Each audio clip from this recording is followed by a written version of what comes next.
तर भक्तांच्या लाडक्या लालबागच्या राजाची शान यंदा जास्तच वाढली आहे। राजाच्या डोक्यावर विराजमान झालेला मुकुट त्याची शोभा वाढवतोय।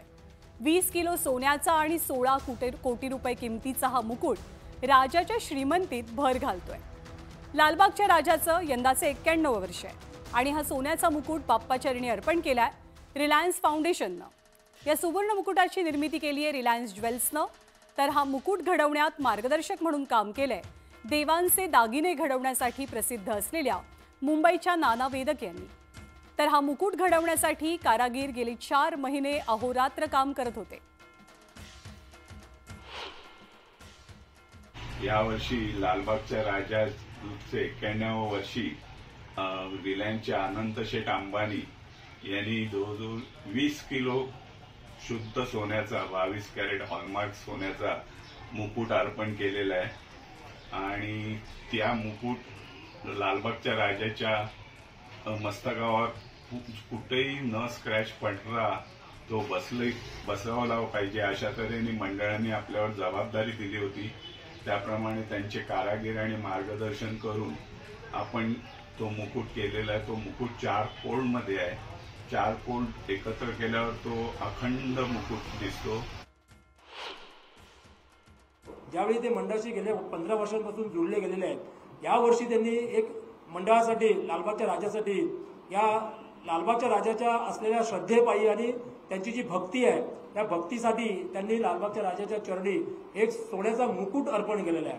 हे जो सुवर्ण मुकुट आहे या सुवर्ण मुकुटाचे जे वजन आहे ते 20 किलो आहे आणि त्याची किंमत देखील त्या अनुषंगाने 16 करोड रुपयाच्या आसपास किंमत झालेली आहे। या सुवर्ण मुकुटाने आजही लालबागच्या राजाची जी रूप आहे ते अतिशय चांगल्या प्रकारे भाविकांना दिसेल। त्यांचं दर्शन घेताना भाविकांना एक वेगळी अजून शक्ती मिळेल असं आम्हाला खास करून निश्चितप्रमाणे वाटत आहे। तर हा मुकुट घडवताना सर्वात कौशल्याचं काम होतं ते म्हणजे मूळ मूर्तीवर असलेल्या मुकुटासारखाच हुबेहूब मुकुट तयार करणं। या मुकुटाचे एकूण 4 भाग आहेत। उजव्या आणि डाव्या बाजूचे 2 भाग, मस्तकाचा भाग आणि पाठीमागची प्रभावळ अशा 4 फोल्डमध्ये हा मुकुट तयार केला गेलाय। राजाच्या मूर्तीवरती हा मुकुट बसवणं सोपं व्हावं यासाठी या मुकुटाला क्लिप्स लावले गेलेले आहेत। हा मुकुट मूर्तीवरती बसवताना मूर्तीचं पावित्र्य अबाधित राहील। एकदा मुकुट बसवला की तो जागेवरनं हलणार नाही आणि या मुकुटामुळे मूर्तीला कुठेही इजा होणार नाही याची सुद्धा विशेष काळजी घेण्यात आली। शुद्ध सोन्यापासून घडवलेल्या मुकुटावरती रियल मीनावर्क सुद्धा करण्यात आलंय आणि यंदाच्या वर्षी राजाच्या खजिन्यामध्ये एका नव्या कंठीची सुद्धा भर पडली आहे। 1 किलो 48 ग्रॅमची ही कंठी खरे हिरे, माणिक आणि पाचूंनी मढवण्यात आली आहे। यावर्षी तसंच एका भक्तांनी लालबागच्या राजाला रियल पाचू आणि माणकाचे आणि हिरे लावलेली कंठी अर्पण केलेली आहे। जवळजवळ 1 किलो 48 ग्रॅमची सोन्याची 22 कॅरेट सोन्याची ती कंठी आहे आणि काल पण ती लालबागच्या राजाच्या फोटो सेशनला टाकली होती। अशा अनेक मंडळाचे दागिने आणि आपण करत आलेलो।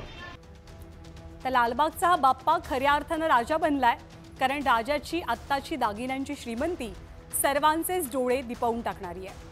हा नवीन सुवर्ण मुकुट आणि नव्या कंठीमुळे लालबागच्या राजाच्या खजिन्यात आता जवळपास 30 किलोंपेक्षा जास्त सोन्याचे दागिने आहेत। लालबागच्या राजाच्या ज्या पावलांवरती लाखो भाविक माथा टेकवतात ती सोनपावलं राजाची शोभा वाढवतात। राजाच्या 4ही हातात 2.25 किलो सोन्याचे 4 कडे आहेत। या 4ही कड्यांसोबत राजाच्या हातात असलेले सोन्याचे बाजूबंद त्याची झळाळी वाढवतात। लालबागच्या राजाच्या गळ्यात सोन्याच्या 2 कंठ्या घातल्या जातात। त्याच्या सोंडेवरती असलेला सोनपट्टा भाविकांचं लक्ष वेधून घेतो। राजाचा सोन्याचा कमरपट्टा सुद्धा त्याच्या रूपावरती खुलून दिसतो। त्याच्या कानामध्ये डुलणारी हिऱ्याची भिगबाडी सर्वांचंच लक्ष वेधून घेते आणि या सोन्याच्या खजिन्याशिवाय चांदीची गदा, चांदीचा उंदीर आणि राजाच्या पायाखाली असलेल्या चांदीच्या गाद्या त्याच्या खजिन्यामध्ये आणखीनच भर टाकतात। तर गणेशोत्सवापासून अनंत चतुर्दशीपर्यंत लाखो भाविक लालबागच्या राजाच्या चरणी लीन होतात। सामान्य भक्तापासून ते देशाच्या गृहमंत्र्यांपर्यंत आणि सर्वात मोठ्या सेलिब्रिटीपर्यंत सर्वांनाच लालबागच्या राजाच्या दर्शनाची आस असते।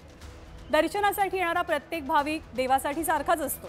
कुणी मोठा नाही, कुणी छोटा नाही आणि भक्तांसाठी सुद्धा त्याच्या देवाची खरी श्रीमंती ही त्याच्या दागदागिन्यांमध्ये नसते तर त्याने दिलेल्या आशीर्वादात असते।